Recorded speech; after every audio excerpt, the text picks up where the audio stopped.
So our first impressions of the Lava Agni 2 is already live. A lot of people didn't watch that video, yet we wanted to do a full review of the phone for people who are considering buying it. And we wanted to do this full review primarily because I feel this is an important phone in the Indian smartphone landscape. Firstly, because Lava is an Indian company and they've attempted to make a smartphone that sort of breaks out from the clutter of, Redmi, Realme, and other phones that you get in this price category. So where does the Agni 2 stand? Is it a good phone? Should you consider buying it? All of those questions I will try to answer in this very direct to you guys kind of review. So if you're watching me for the first time, I'm Arshad. You're watching Trakin Tech English. Let the review begin. Alright, the very first thing that I want to talk about with the Agni 2 is definitely the fact that this phone feels very premium. Anybody and everybody that I asked felt that this was priced at least about 30,000-40,000 rupees, and I know that a lot of YouTubers have already mentioned that thought, and that is mainly because you've got this really classy kind of color. If you ask me, I like this shade of green firstly, and then you've got a curved back and a curved display on the front that blends into a plastic frame. And this curved back is actually made of glass, so it's a premium material which is rarely found in this price category. The in-hand feel of the phone is pretty good, plus I really like this nice big camera module as well. It looks like it's gonna have great camera performance, but you'll have to wait for that. However, I must mention this one specific thing: the Agni 2 is definitely slippery to hold. So you'll have to use the case that you get inside the box, or buy a third-party one. While there's a single speaker at the bottom, a Type-C port, and of course a SIM card slot which accepts 2 nano SIM cards, the Type-C port is a USB 2.0 kind. Of course, in this price category, you cannot expect a USB 3.1 or 3.2 gen speed, so that's okay. But apart from that, you also get very good haptic feedback with the volume rocker. Haptic feedback responses tuned into the display is of course one thing, but to be tuned with the volume rocker as well was something that took us by surprise, because that is generally a premium feature. When you look at the design, the build quality, and the overall looks of the phone, I feel Lava has definitely hit it out of the park. And another area where Lava does a good job is with the display. It's a curved panel, of course. It's a massive 6.78 inch panel, but it's a Full HD Plus AMOLED panel. And apart from that, you get 120Hz refresh rate as well. Now, one thing I was concerned is how will Lava tune the 120Hz display? Is it actually smooth, or does it feel stuttery in real world usage? And I'm happy to report that it's actually very, very smooth in regular usage. Absolutely no stutters. The 120Hz responds to your touches, and that took me by surprise. But I must mention one thing: the color calibration on the Agni 2's display is definitely more saturated. Even if you're using it in a normal mode or vivid mode, the colors pop out. Regular users wouldn't care too much about it, but trust me, if you are somebody like me who cares about a very well calibrated display, then that might be a bit of an irritant for you.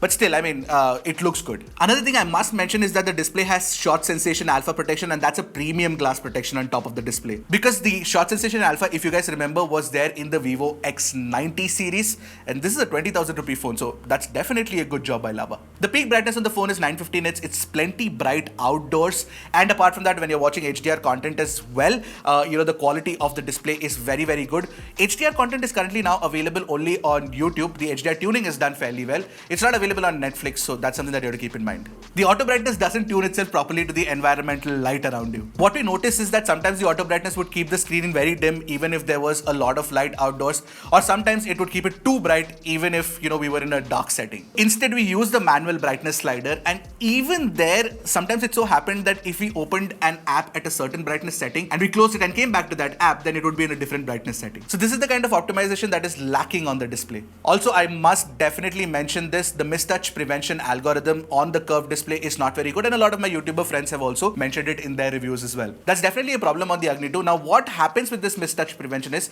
sometimes when you're using the phone to take pictures, and if your palm touches the corner or the sides of the display, then it won't hit the shutter button, and that won't register. That command won't register. So that's the kind of problems that we noticed while using the phone in daily life. Those are the niggles with the display, but two things that stand out on the Agni 2 is the haptic feedback has been tuned really well. In fact, it has been tuned really well with the software too.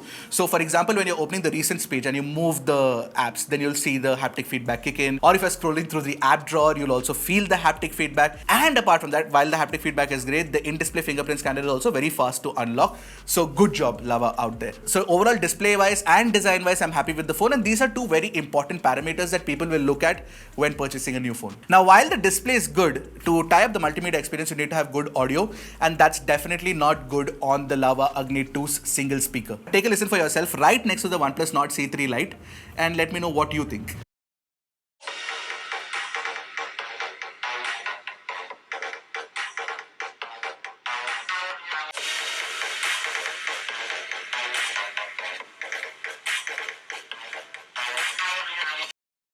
Having said that, while you do not get a 3.5mm headphone jack, you do get a Type-C to 3.5mm dongle inside the box, and it works really well. Apart from that, one very interesting thing that I noticed for audiophiles out there, if you use a TWS that supports the LHDC or LDAC BT codec, Lava supports both of them. And that came as a super surprise to me because many Samsung phones do not support the LHDC and the LDAC codec. So, good job, Lava. Alright, now let's talk about the MediaTek Dimensity 7050 that's there inside the phone. You also get 8GB of LPDDR4X RAM and UFS 2.2 storage, which is 256GB, and you cannot, expand the storage because there's no memory card slot. Anyway, the Dimensity 7050 is a slightly tweaked version of the 1080, which was a slightly tweaked version of the 920 and a slightly tweaked version of the 900. Naming conventions apart, the 7050 is a good chip in this price category because it performs better than the Snapdragon 695. What you get is an Antutu score that goes above 5.1 lakh, but more importantly, the system stability, whether it's CPU stability or GPU stability, is very good on the Agni 2. So you get a stability score of over 80% on CPU throttle 40 core 30-minute test that we run, and apart from that, you can expect very good GPU stability in the 3D Mark wildlife stress test as well, which we got above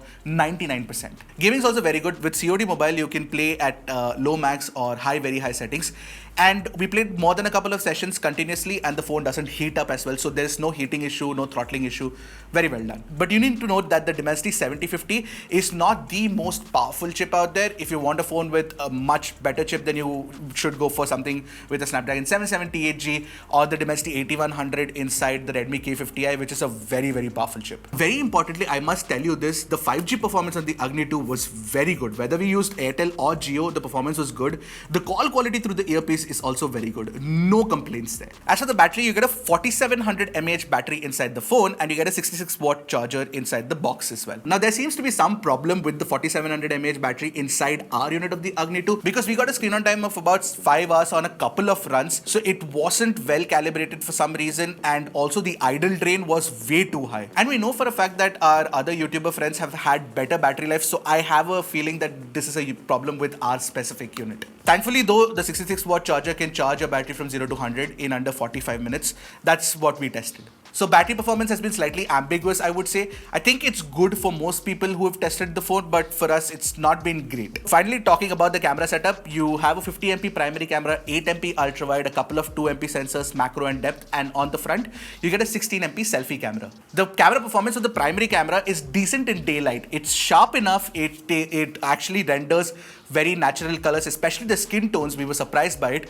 Plus, the portrait mode algorithm works really well. In fact, even the HDR performance was not too bad for the primary camera. But the problem starts when you start shooting low light pictures because they don't look as sharp as other phones that we've tested in this price class. Also, the ultra wide angle camera is definitely not good because it takes soft pictures, whether it's daylight, low light. For some odd reason, Lava's camera app doesn't have HDR for the ultra wide angle camera and the selfie camera. Now, if you're asking me about the selfie camera on the Lava Agni 2, again, it's good with the skin tones, but it's soft whether you're shooting in daylight or in low light, and again, like I mentioned, no HDR support is there. As for the video recording capabilities of the phone, you cannot record videos with the ultra wide angle camera. That's how underpowered that camera is, or underconfident Lava is with that camera. Anyway, with the primary camera, you can shoot 4K 30fps videos, up to 4K 30fps videos without electronic image stabilization, and with electronic image stabilization up to 2K 30fps videos. 2K is a very unique recording resolution. I haven't seen that on many phones. Do you know any phone that has 2K video recording option available? The quality of the video footage, again,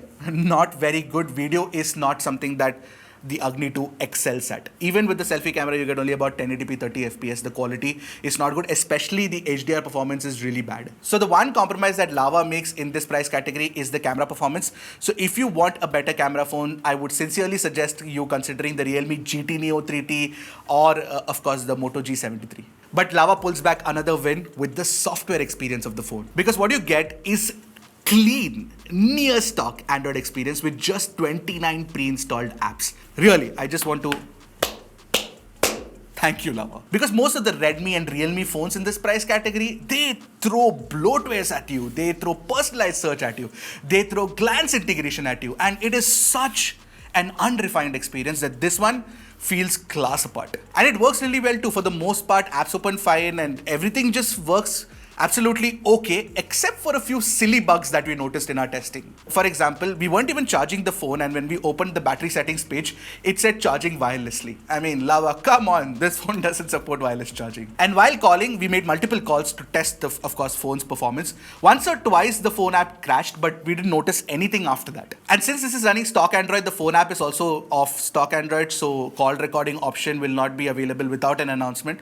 So that's something that you have to keep in mind. There are a few additional features that Lava adds. For example, there's edge lighting because you get a curved screen and it looks good. And apart from that, you've got support for always on display as well, which you can tune it in Lava's fashion. And there are charging animations that you can change for the fingerprint reader. Plus, there's this smart touch feature, which is an extra ball that gets added on the display. Overall, the software experience, I would say, is good enough. And apart from that, Lava also promises 2 years of software updates and 3 years of security updates on top of it. So the Lava Agni 2 is a premium feeling phone, primarily because the design is good, the display is good, and the software experience is good. And that's the kind of experience that you get with phones like the Pixel or Motorola, and that's what Lava has achieved with the Agni 2 as well. But of course, there are compromises. For example, the camera performance is not that great and the speaker quality is not that good either. And there are those silly issues that we notice with the software, which of course can be fixed with a software update. But one concern a lot of you will have is, should you buy a Lava phone in the first place when you have well-entrenched players like OnePlus or Motorola or Xiaomi or Realme in this space, and of course even Vivo or Oppo. But I would say that yes, you can consider it because this is a very good attempt by the brand and an effort that shows in the kind of product that we get. See, Lava being an Indian brand made in India, all of that is one aspect of the equation. If you are patriotic and if you want to consider the phone for that, that could be your thing. But as a product, and that is what we want to evaluate, this is good. Now, you will have to place your trust in Lava because at the moment, I don't know if they will actually deliver on the updates. But considering the Agni 2 is their flagship, I hope they do. Another way Lava is trying to win over your trust is when you open the box for the very first time, you will see that Lava is offering a free replacement, no questions asked, for your Agni 2 if something happens to it. And that's the kind of commitment that is really, really good. So hopefully Lava lives up to all of these promises and the Agni 2 is definitely worth considering. Maybe if you can go and check it out in an offline store, you should. This is a good phone. I like it. So what do you guys think of it? Do you like it or not? Let me know in the comment section below and I'll see you guys in the next one. Until then, keep tracking and stay safe.